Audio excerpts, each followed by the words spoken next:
السلام عليكم ورحمة الله وبركاته. النهاردة هنتكلم عن أسعار البورصة الدواجن والكتاكيت 25 يوليو 2025 ليوم الجمعة. أسعار الفراخ البيض النهاردة نزلت ل 63 و 65.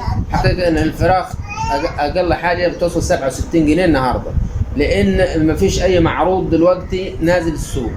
الفراخ مش موجودة، الطلبات كثيرة، وطبعا انت لازم ما تبيعش اقل من 67 حتى لو نزلت البورصه اقل من الكلام ده.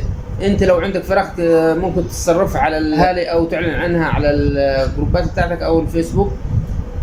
ممكن تبيعها ب 70 وب 65، وممكن تبيعها ب 75 كمان لو انت تقدر تسوق. لكن ان انت تبيعها برخص التراب وهو اصلا ما فيش فراخ ويضحكوا عليك السماسرة والكلام ده، فانت بحاول قدر الامكان ما تبيعش بسهوله.